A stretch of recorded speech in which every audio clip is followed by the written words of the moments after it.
Assalamualaikum warahmatullahi wabarakatuh. Perkenalkan, kami dari kelompok 4 perwakilan dari kelas PSD ingin menjelaskan sedikit perihal perilaku produsen. Saya sendiri Mutia akan ditemani oleh ketiga rekan saya, yaitu Nurma, Aswan, dan Syahid Alzali.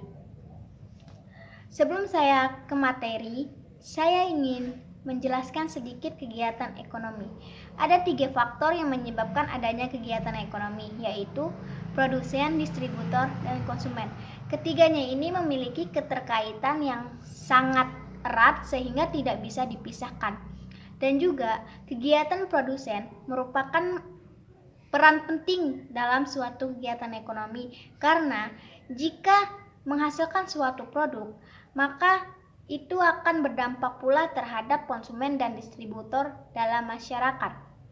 Dalam kegiatan ekonomi, kegiatan produksi merupakan awal dari kegiatan ekonomi. Hal inilah kenapa kegiatan produksi sering disebut dengan penawaran. Lalu, pada ilmu ekonomi, aktivitas produksi merupakan suatu kegiatan yang menciptakan manfaat untuk masa sekarang dan masa yang akan datang. Sedangkan produsen adalah orang yang bisa menghasilkan barang dan jasa untuk dijual atau dipasarkan. Lalu, apa itu perilaku produsen? Perilaku produsen merupakan kemampuan seseorang dalam memanfaatkan sumber daya yang ada menjadi produk yang bisa berkualitas dan bermanfaat untuk konsumen.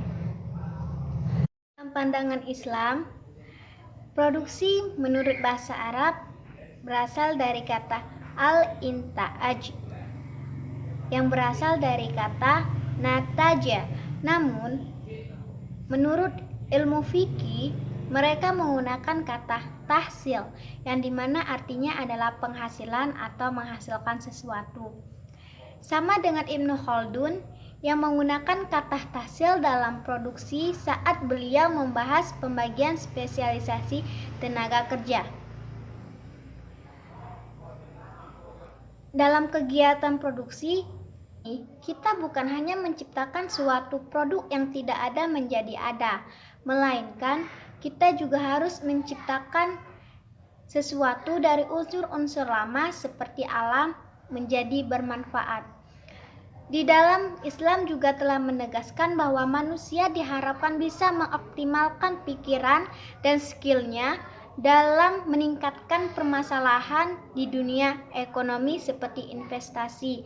Hal ini sesuai dengan yang dicantumkan dalam Al-Quran yang dimana itu tentang memakmurkan manusia. Sekian sedikit penjelasan dari perilaku produsen dari saya. Selanjutnya saya akan serahkan kepada rekan saya. Assalamualaikum warahmatullahi wabarakatuh. Baiklah, di sini saya akan melanjutkan presentasi dari rekan saya Mutia mengenai perilaku produsen dalam etika bisnis Islam. Suatu etika di dalam dunia bisnis sangat diperlukan, bukan hanya etika di dalam bisnis tetapi juga di kehidupan sehari-hari yang dilihat oleh orang itu ialah sikap atau etika kita ketika bersosial ke orang lain. Dengan demikian, dengan adanya ini, mereka memahami kode etik yang dijalankan oleh para relasi. Adanya etika bisnis tidak hanya sebagai penghindaran atas pelanggaran adat yang bisa merusak kerjasama dengan relasi, melainkan etika bisnis Islam non-muslim bisa memahami falsafah bisnis dan cara kerja di dalam Islam. Pada etika bisnis terdapat beberapa aspek yang bisa mempengaruhi kinerja, yaitu faktor kebudayaan, pendidikan, dan lingkungan keluarga. Pengaruh faktor kebudayaan, pendidikan, dan lingkungan keluarga bisa kita rasakan ketika menjalin kerjasama dengan orang lain yang berbeda budaya. Tetapi, situasi ini akan berbeda apabila di dalam etika bisnis Islam, di mana dalam etika bisnis Islam yang menjadi aspek mendasar adalah Al-Quran dan Sunnah. Pada saat ini, banyak sekali ketidaksempurnaan pasar yang harusnya bisa dihilangkan apabila prinsip ini diterima oleh para pembisnis yang ada di belahan dunia.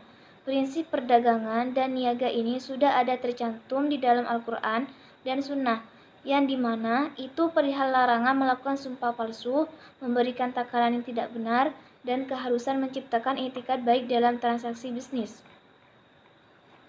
Maka, hubungan perilaku produsen dalam etika bisnis Islam adalah apabila produsen menerapkan prinsip jujur, maka si produsen dan si konsumen akan mendapatkan ridho dari Allah Subhanahu wa Ta'ala.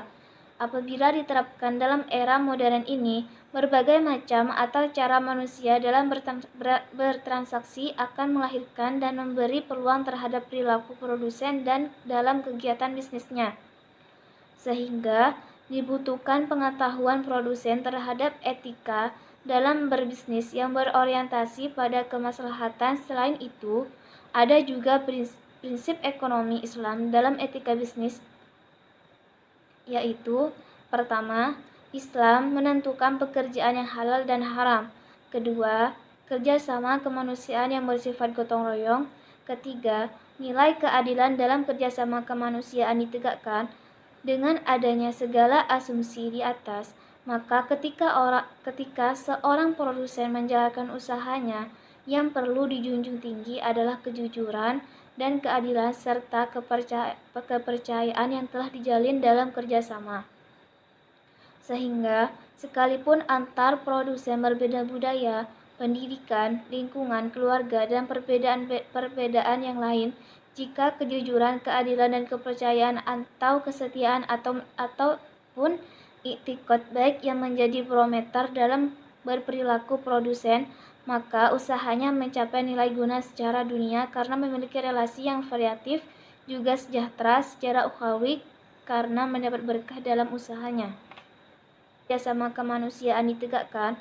Dengan adanya segala asumsi di atas, maka ketika seorang produsen menjalankan usahanya, yang perlu dijunjung tinggi adalah kejujuran dan keadilan serta kepercayaan yang telah dijalin dalam kerjasama.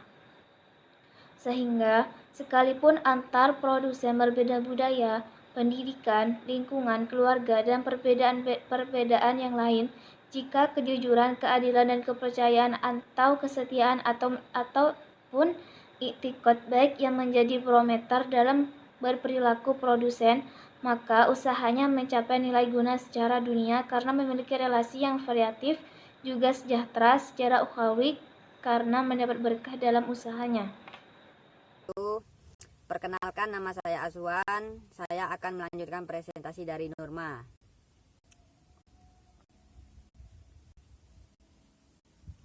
Perilaku konsumen dalam perilaku produsen.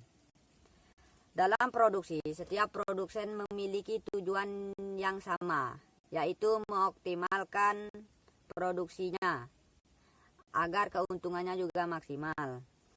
Ada beberapa aspek menurut pengusaha muslim. Yang pertama, berproduksi itu sebagian dari ibadah.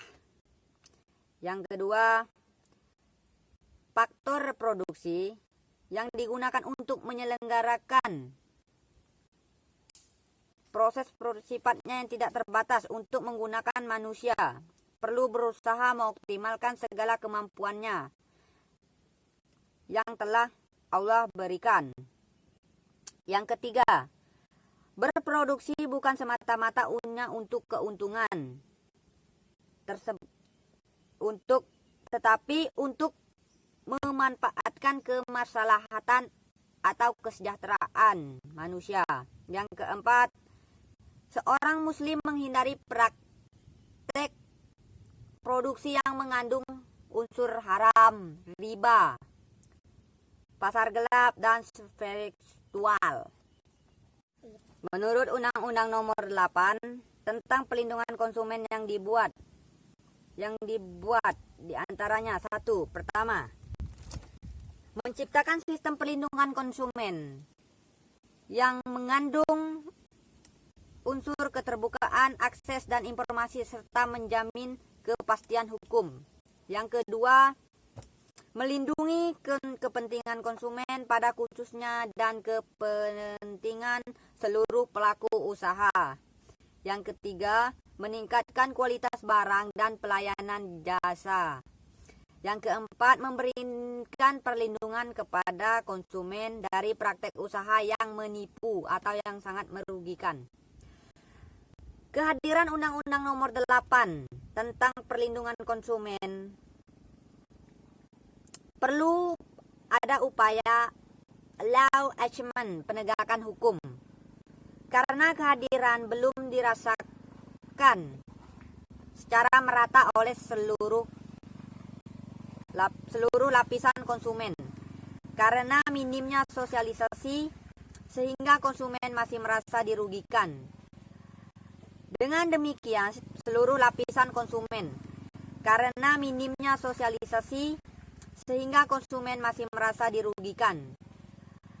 Dengan demikian, secara garis besarnya, perilaku usaha yang diakoni oleh produsen dalam etika bisnis Islam jelas telah ada dalam Al-Quran, Sunnah, dan telah tercover dalam Undang-Undang Perlindungan Konsumen. Seharusnya diaplikasikan ke prinsip dan setiap aktivis ekonomi.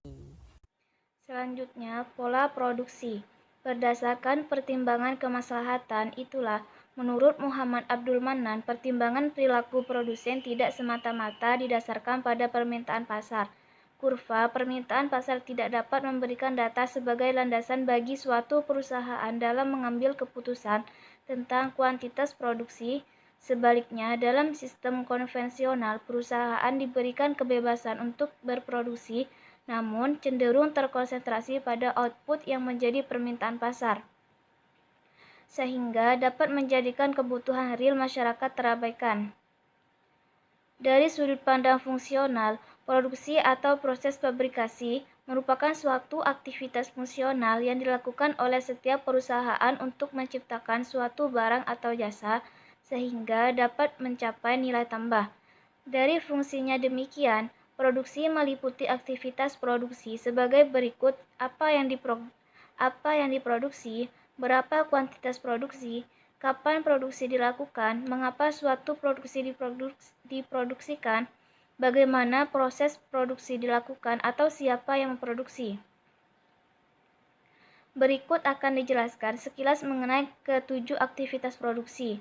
Yang pertama, apa yang diproduksi. Terdapat dua pertimbangan yang mendasari pilihan jenis dan macam suatu produksi yang akan diproduksi.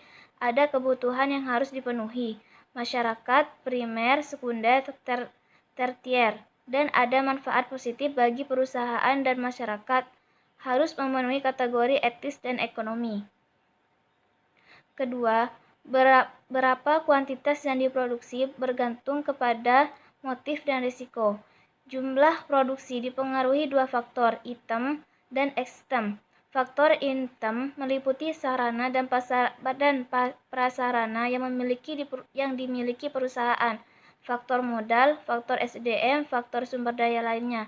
Adapun faktor extem meliputi adanya jumlah kebutuhan masyarakat, kebutuhan ekonomi, market share yang dimasuki dan dikuasai, pembatasan hukum dan regulasi. Yang ketiga, kapan produksi dilakukan. Menetapkan waktu produksi, apakah akan mengatasi kebutuhan eksternal ataupun menunggu tingkat kesiapan perusahaan. Keempat, mengapa suatu produksi diproduksi. Yang pertama, alasan ekonomi. Yang kedua, alasan kemanusiaan. Yang ketiga, alasan politik. Selanjutnya, nomor 5, di mana produksi itu dilakukan. Yang pertama, kemudahan memperoleh supplier, bahan dan alat-alat produksi. Yang kedua, murahnya sumber-sumber ekonomi, akses pasar yang efektif dan efisien, biaya lainnya yang efisien. Yang keenam, bagaimana proses produksi dilakukan, input, proses, output, outcome. 7. Siapa yang memproduksi, negara, kelompok, masyarakat, individu. Dengan demikian, masalah barang apa yang harus diproduksi. What, berapa jumlahnya, how much, bagaimana memproduksi, how, untuk siapa produksi tersebut, yang merupakan pertanyaan umum dalam teori produksi dan tentu saja merujuk pada motivasi Islam dalam produksi. Selanjutnya, nomor 5, di mana produksi itu dilakukan. Yang pertama, kemudahan memperoleh supplier, bahan dan alat-alat produksi. Yang kedua, murahnya sumber-sumber ekonomi, akses pasar yang efektif dan efisien, biaya lainnya yang efisien. Yang keenam, bagaimana proses produksi dilakukan, input, proses, output, outcome. 7. Siapa yang memproduksi, negara, kelompok, masyarakat, individu. Dengan demikian, masalah barang apa yang harus diproduksi. What, berapa jumlahnya, how much, bagaimana memproduksi, how, untuk siapa produksi tersebut, yang merupakan pertanyaan umum dalam teori produksi dan tentu saja merujuk pada motivasi Islam dalam produksi. Yang terakhir adalah berproduksi dengan teknologi konstan. Konsep berproduksi yang sesuai dengan nilai Islam adalah konsep yang menganggap bahwa teknologi berproduksi adalah konstan. Maksudnya di sini adalah teknologi yang memanfaatkan sumber daya manusia sedemikian rupa sehingga manusia mampu meningkatkan harkat kemanusiaannya. Permasalahan produksi bukanlah mencari teknologi berproduksi sedemikian rupa sehingga mampu meningkatkan keuntungan yang maksimum, melainkan mencari jenis output apa dari berbagai kebutuhan manusia yang bisa diproduksi dengan teknologi yang sudah ada sehingga memperoleh maslahah maksimum. Baiklah, demikian penjelasan dari kelompok 4 tentang perilaku produsen menurut ekonomi Islam. Wassalamualaikum warahmatullahi wabarakatuh.